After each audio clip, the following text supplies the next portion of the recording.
একসময় পরিবারের কাছে ক্রিকেট খেলার টাকা ছিল না। সেকেন্ড হ্যান্ড গাড়িতে করেই প্র্যাকটিসে যেত দুই ভাই। কিন্তু সেই ছেলেই একদিন ভারতের সবচেয়ে ভয়ঙ্কর অলরাউন্ডার হয়ে উঠল। আজ আমরা জানব হার্দিক পান্ডিয়ার অবিশ্বাস্য জীবন কাহিনী, সংগ্রাম, সাফল্য, বিতর্ক আর কামব্যাকের গল্প। হার্দিক হিমাংশু পান্ডিয়ার জন্ম 11ই অক্টোবর 1993 সালে ভারতের সুরাট শহরে হয়েছিল। ছোটবেলায় তার বাবা ব্যবসা ছেড়ে পরিবারকে নিয়ে ভাদোদারা চলে আসেন, শুধুমাত্র দুই ছেলের ক্রিকেট স্বপ্ন পূরণের জন্য। পরিবারে আর্থিক অবস্থা খুব একটা ভালো ছিল না, অনেক সময় কষ্ট করে সংসার চলেছে। হার্দিক ও তার বড় ভাই কুনাল পান্ডে ছোটবেলা থেকেই ক্রিকেটের প্রতি ভীষণ আগ্রহী ছিলেন। ক্রিকেটের জন্য পড়াশোনাও ছেড়ে দেন এবং ক্রিকেটকে নিজের জীবন বানানোর জন্য সিদ্ধান্তও নেন হার্দিক পান্ডিয়া। নবম শ্রেণীর পর পড়াশোনা ছেড়ে পুরোপুরি ক্রিকেটে মনোযোগ দেন তিনি। পরিবার ও কোচদের বিশ্বাস ছিল এই ছেলের মধ্যে বিশেষ কিছু আছে। তাই বারোদা দলের হয়ে খেলতে খেলতে হার্দিক নিজের শক্তিশালী ব্যাটিং এবং দ্রুতগতির বোলিং দিয়ে নিজের নজর কাড়েন। 2013 ও 14 সালের মৌসুমে বারোদাকে ট্রফি জেতাতে গুরুত্বপূর্ণ ভূমিকাও পালন করেন তিনি। এখান থেকেই তার জীবনের সবচেয়ে বড় সুযোগ আসতে চলেছিল। তারপর 2015 সালে মুম্বাই ইন্ডিয়ান্স মাত্র 10 লক্ষ টাকাতে হার্দিককে দলে নেয়। অনেকেই তখন তার নামও জানতেন না, কিন্তু কয়েকটি বিধ্বংসী ইনিংস খেলে তিনি রাতারাতি আলোচনায় চলে আসেন।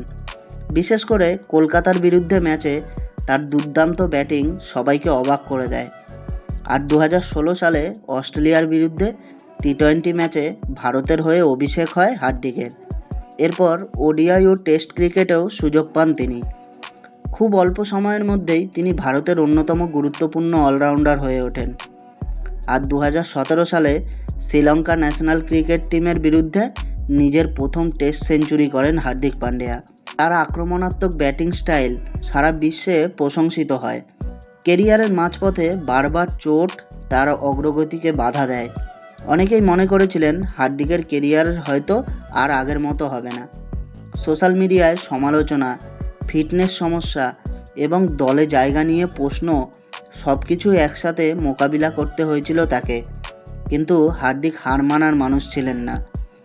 তারপর 2022 সালে নতুন দল গুজরাট টাইটান্সের অধিনায়ক করা হয় হার্দিককে।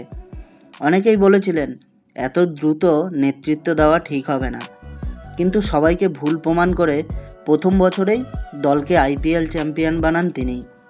এটি আইপিএল ইতিহাসের অন্যতম সেরা অধিনায়কত্ব হিসেবে ধরা হয়। 2024 সালের টি-20 বিশ্বকাপে ভারতের সাফল্যে হার্দিক পান্ডিয়ার গুরুত্বপূর্ণ ভূমিকাও রাখেন। ব্যাট ও বল দুই বিভাগেই তার অবদান ভারতকে বিশ্ব চ্যাম্পিয়ন হতে সাহায্য করে, আর দেশ জুড়ে আবারও নায়ক হয়ে ওঠেন তিনি। আর 2024 সালে আবার মুম্বাই ইন্ডিয়ান্সে ফিরে আসেন এবং অধিনায়কত্ব পান। তবে এই সিদ্ধান্ত নিয়ে ব্যাপক বিতর্ক তৈরি হয়। সমর্থকদের একাংশের সমালোচনা, দলের ফলাফল এবং নেতৃত্ব নিয়ে প্রশ্নের মুখোমুখি হতে হয় তাকে। 2026 সালেও তার অধিনায়কত্ব নিয়ে আলোচনা চলতে থাকে। আর 2026 সালে হার্দিক এখনও ভারতের অন্যতম গুরুত্বপূর্ণ অলরাউন্ডার। চোট থেকে ফিরে আসার জন্য তিনি বিশেষ পারফরমেন্স প্রোগ্রামেও যোগ দিয়েছেন এবং আন্তর্জাতিক ক্রিকেটে নিজের প্রভাব বজায় রাখার চেষ্টা করেছেন। আর আইপিএলেও তিনি মুম্বাই ইন্ডিয়ান্সের অন্যতম নেতৃত্বের মুখ হিসাবে রয়েছেন। একবার ভাবুন, একটা সাধারণ পরিবার থেকে উঠে আসা এক ছেলের গল্প, যে কখনো হার মানেননি। সমালোচনা এসেছে, চোট এসেছে, ব্যর্থতা এসেছে, কিন্তু প্রতিবারই আরও শক্তিশালী হয়ে ফিরে এসেছে হার্দিক পান্ডিয়া। এই কারণেই তিনি শুধু একজন ক্রিকেটার নন, তিনি লক্ষ লক্ষ তরুণের অনুপ্রেরণা। সংগ্রাম থেকে সাফল্য, এটাই হার্দিক পান্ডিয়ার গল্প। হার্দিক পান্ডিয়াকে আপনাদের কেমন লাগে কমেন্টে অবশ্যই জানাবেন। আর ভিডিওটি ভালো লাগলে একটি লাইক করে ভিডিওটি শেয়ার করে চ্যানেলটিকে সাবস্ক্রাইব করে দেবেন।